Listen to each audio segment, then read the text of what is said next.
واتقوا يوما لا تجزي نفس عن نفس شيئا ولا يقبل منها شفاعة ولا يؤخذ منها عدل ولا هم ينصرون। দুনিয়ার জিন্দেগিতে বান্দা কেউ যদি বিপদের মধ্যে পড়ে, বান্দা তার পাশে তার বাবা দাঁড়া যায়। দুনিয়ার জিন্দেগিতে কেউ যদি বিপদের মধ্যে পড়ে তাহলে তার পাশে তার রক্তের ভাই দাঁড়া যায়। বান্দা যদি কেউ বিপদে পড়ে তাহলে তার বন্ধু দাঁড়া যায়, তার আত্মীয় স্বজনেরা দাঁড়া যায়। এরকম ভাবে বিপদের মধ্যে পড়লে মানুষের অভাব নাই। বিপদ থেকে উদ্ধার করার জন্য চতুর্দিক দিয়ে মানুষ গ্রাহ করে ফেলে। এটা হলো বান্দা দুনিয়ার জিন্দেগি। বিপদে পড়লে বিপদ থেকে উদ্ধার করার মানুষ আছে, কিন্তু হাসরের ময়দানের দিকে তাকাও, ওই হাসরের ময়দানে কিন্তু বান্দা এরকম হবে না। ওই হাসরের ময়দানে বান্দা কেউ কাউকে পরিচয় দিবে না, কেউ কাউকে চিনবে না। ওই সময় নাফসি নাফসি বলে সবাই কান্না করবে। ওই সময়ে কেউ কাউকে পরিচয় দিবে না। ওই সময়ে বান্দা নিজের চিন্তাটা নিজে করবে। বান্দা সন্তান বাবার খবর নেবে না, বাবা তার সন্তানের খবর নেবে না, মা তার কন্যার, মা তার মেয়ের কোনো খবর নেবে না। এরকম ভাবে দেখা গেল বন্ধু বন্ধুর কোনো খবর নেবে না। ওই সময়টা বান্দা বড় কঠিন একটা সময় হবে। কেমন হবে, কেমন হবে বান্দা তুমি শোনো। ইয়াউমা ইয়াফিরুল মারউ মিন আখিহি ওয়া উম্মিহি ওয়া আবিহি ওয়া সাহিবাতিহি ওয়া বানিহি। বান্দা ওই সময়টা বান্দা ভাই ভাইকে চিনবে না। এ বান্দা বাবা তার সন্তানকে চিনবে না, বান্দা মা তার মেয়েকে চিনবে না। কেউ কারো পরিচয় দিবে না, শুধু নিজে বাঁচার জন্য বান্দা এরকম ভাবে চেষ্টা করবে। ওই জিনিসটা, ওই বিষয়টা, ওই সময়টা কেমন হবে, দিনটা কেমন হবে, আল্লাহর রাসূল জানা দিয়েছেন বান্দা হাসরের ময়দানটা কেমন ভয়াবহ হবে। ওই যে সূর্যটা তোমার আমার মাথার উপরে দেখতেছো, ওই সূর্যটা কিন্তু বান্দা 9,30,00,000 মাইল দূর থেকে তোমাকে আমাকে আলো দিতেছে।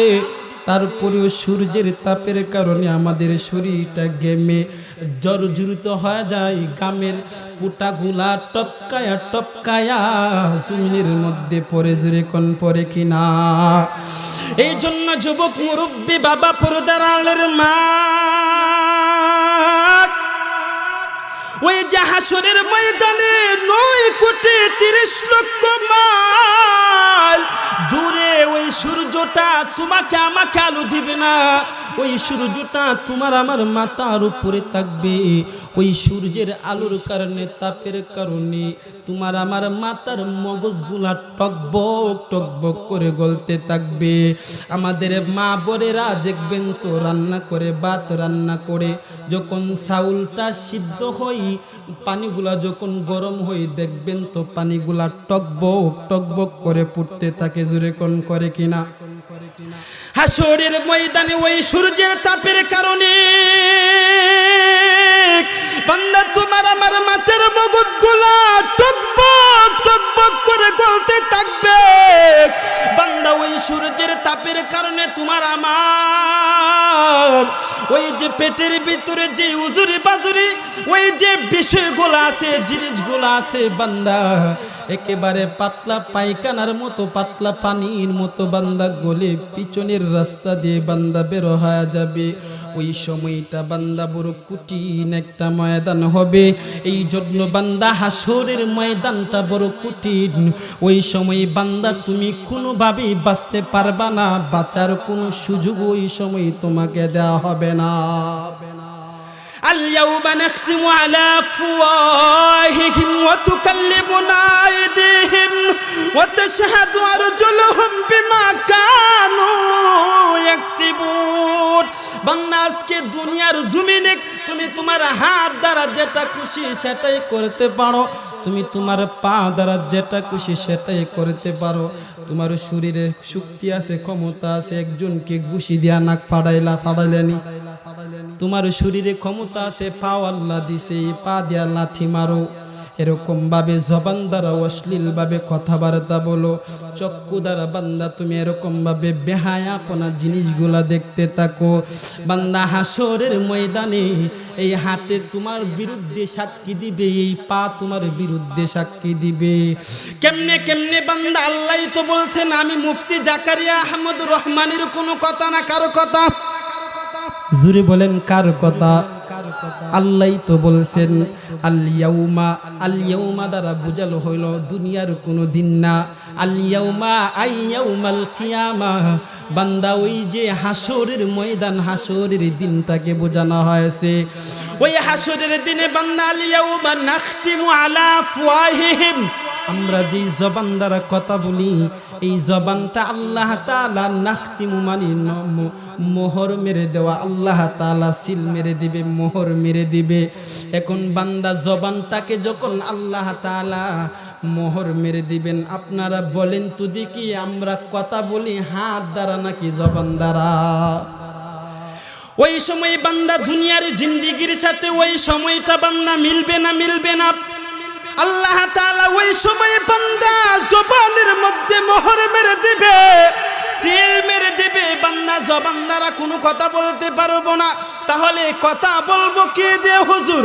আল্লাহ তাআলাই বলে দিছেন বান্দা আল ইয়াউমা নাখতিমু আলা আফওয়াহিহিম ওয়া তুকাল্লিমুনা আইদিহিম।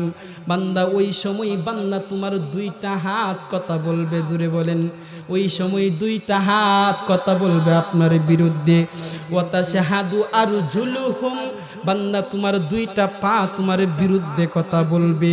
ওই সময় বান্দা সবগুলাই তোমার বিরুদ্ধে চলে যাবে। ওই সময় বান্দা আল্লাহর আদালত থেকে বান্দা তুমি কোনো রকমে তুমি বাঁচতে পারবা না। নাকি হাসরের ময়দানে ঘুষ চলবে? ঘুষ, হ্যাঁ, হাসরের যে আদালত, আল্লাহর যে আদালত, ওই আদালতের সামনে কি ঘুষ চলবে? ঘুষ। আপনারা বলেন তো দেখি, দুনিয়ার যে জজ কোর্ট আছে, দুনিয়ার যে আদালত আছে, এই আদালতের মধ্যে যদি টাকাওয়ালা পয়সাওয়ালা অনেক প্রভাবশালী ব্যক্তি যায়, দেখবেন তো ঘুষ দিয়া টাকা দিয়া তার সাজাটা কমায়ালাই একেবারে জামিন হয়ে বের হয়ে আসে। এরকম আছে কিনা? বান্দা এটা হলো দুনিয়ার জিন্দেগি। দুনিয়ার জিন্দেগিতে বান্দা দুনিয়ার যে আদালত, আদালতের ভিতরে বান্দা তুমি কি করতে পারবা? ঘুষ দিতে পারো। দুনিয়ার জজ সাহেব, দুনিয়ার উকিল কি করে ঘুষ খায়? কিন্তু বান্দা ওই সময় আল্লাহ তাআলার আদালতের সামনে বান্দা তুমি যখন দাঁড়াবা, ওই সময় বান্দা আল্লাহ কিন্তু ঘুষ খায় না। ওই সময় বান্দা আল্লাহর আদালত থেকে তুমি বাঁচতে পারবা না, কারণ ঘুষ দিতে পারলে সেনে বাঁচতা। যেহেতু ঘুষ আল্লাহ খাবেন না, বান্দা তুমিও বাঁচতে পারবা না। বান্দা বাটফারি সিটারি ক্ষমায়া আল্লাহ তাআলার হুকুমটা এখনো সময় আছে, তুমি সুন্দরভাবে বান্দা মানতে শুরু করে দাও। না হয় কিন্তু বান্দা তোমার কপালে পুরো দুর্গতি, দুর্গতি।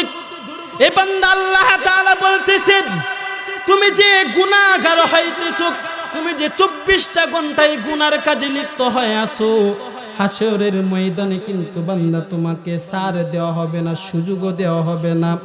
ওয়ামতাজুল ইয়াউমা আইয়ুহাল মুজরিমুন, আল্লাহ তাআলা ওই হাসরের ময়দানে সমস্ত মানুষদেরকে, মুজরিমদেরকে আল্লাহ তাআলা ডেকে ডেকে বলতে থাকবে, ওয়ামতাজুল আইয়ুহাল মুজরিমুন, কোথায় মুজরিমের দলেরা, কোথায় গুনাহগারের দলেরা, আজকে আসো।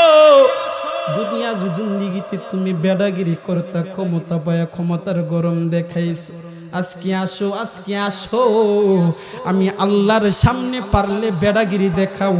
ওই সময় মাথাটা নত করে সবাই আল্লাহর কাছে সমর্পণ করে দিবে। কোনো শক্তি ওই সময় কোনো কিছু করতে পারবে না। সুতরাং বান্দা তুমি তোমার জীবনটাকে সাজাও, কার রঙে সাজাইবা? শয়তানের রঙে নাকি রাসূলের রঙে? আরো জোরে বলেন, কার রঙে তুমি তোমার জীবনটাকে সাজাইবা? এই জন্য বান্দা, রাসূলের রঙে তুমি তোমার জীবনটাকে যদি সাজাইতে চাও, তাহলে রাসূলের সুন্নত অনুযায়ী তুমি তোমার জীবনটা কাটাতে হবে। রাসূলকে কোনোদিন ঘুষ খাইছে? কথা বলেন, রাসূলকে কোনোদিন সুদ খাইছে? রাসূলকে কোনোদিন অন্যের উপর জুলুম করছে? রাসূলকে কোনোদিন ব্যবসার মধ্যে 2 নাম্বারি করছে? 5 টাকার মাল বেচে, 5 টাকার মাল কোনোদিন আল্লাহর রাসূল এরকম ভাবে 50 টাকা বেচে নাই, 2 নাম্বারি করে নাই ব্যবসার